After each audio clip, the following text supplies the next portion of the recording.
Right, guys. I promised myself that I would play some links, some Atari links before I go to work today, and I also promised myself that I'd do something to show off my Atari links in a new way to you guys, because, well, newish way, because I love the links. I think it's the ultimate handheld. There's my Lynx 2. On the console, I know that's designed for lefties. You can play it left-handed or right. So what I want to show you is this thing, and this is a flash card for the Lynx. It was developed by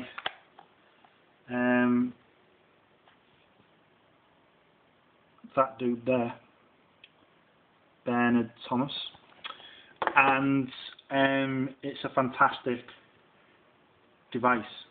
It's mainly used for programming, and you can drop images, Lynx images onto it and play them. I like to drop images of games that I've downloaded, because there are some homebrew games that are available that you can get, and some cool stuff that you can get for the Lynx as well, and it's great to play those on real hardware. So I really wanted to show you how it works. So I'm going to take this to up here.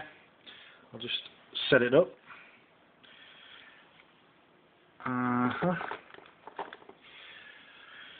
Got to be careful with static and stuff like that. And what I've got is pretty much a standard USB interface cable, and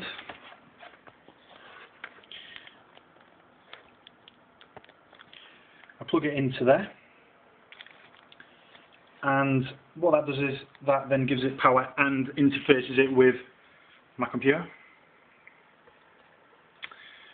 Close that down and close that down, and I'll show you.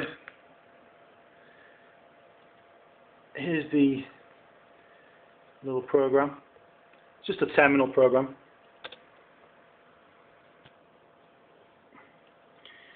And what I'm going to do is I'm going to set this up to run.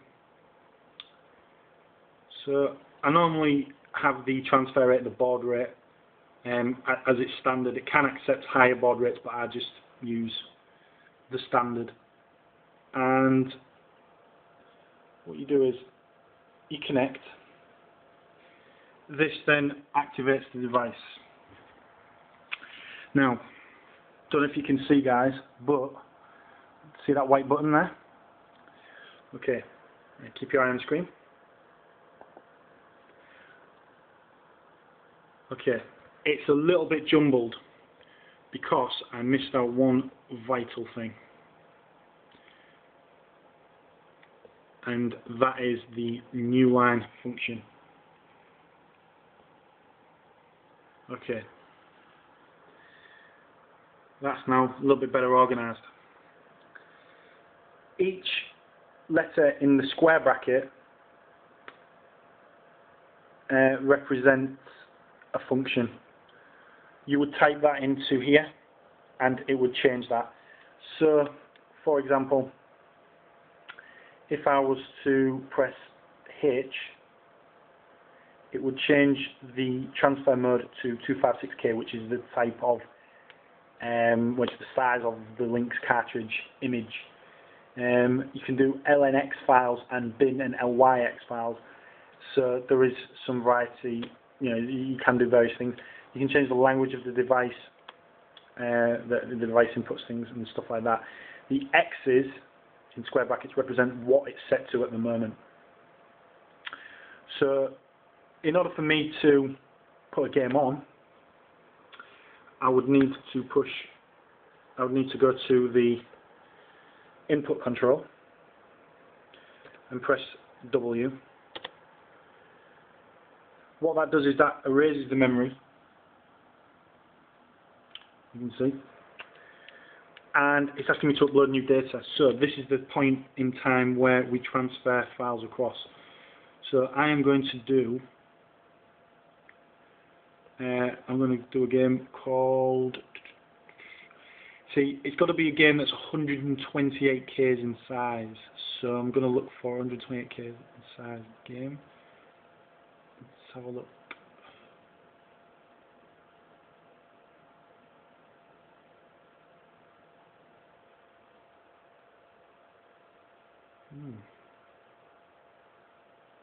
Most of 256. This is not a problem because I can change that. So if I change it to H,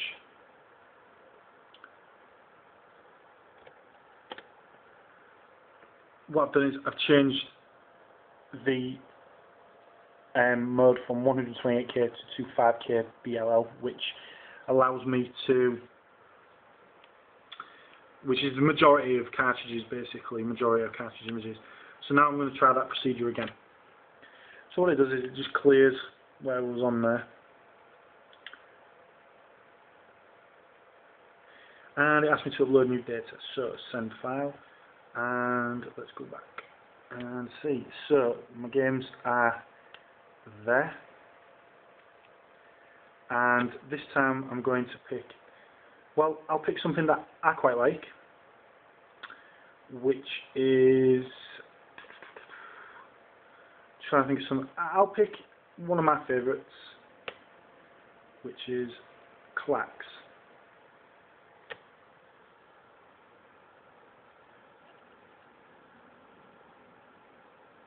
And there we go.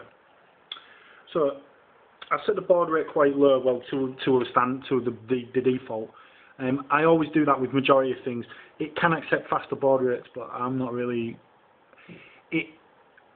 I always believe in doing things at a default, especially with something as fragile as this. I mean, at the end of the day, the device is basically a board with some chips on it. So as you can appreciate, obviously I don't want to break it unnecessarily.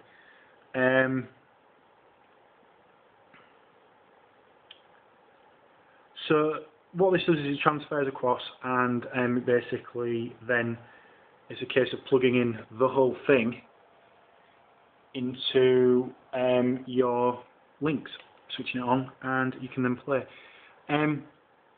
What I will say, guys, is that this is absolutely not a good thing to buy if you have a Lynx 1.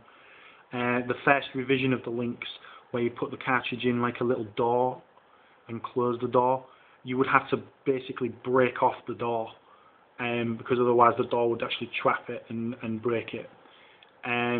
So it actually break the flash card. So this is only really recommended for Lynx 2s. If you was to use it on a Lynx 1, you would have to basically, in inverted commas, modify the Lynx by taking the door off, which would obviously devalue it massively. So there you go. So at the moment, guys, that's transferring across. What I'm going to do is I'm going to stop the video here, and I'm going to upload this video as is. What I'm going to then do is I'm going to do another video with the gameplay for Clax, and just give you a little indication as to how it works. This process will take its time, so while I'm waiting for that to happen, what I'll do is I'll get everything organised and then obviously show you the game. So thanks for watching, guys, and the next video that you'll see will hopefully be some gameplay of Clax, and speak to you soon.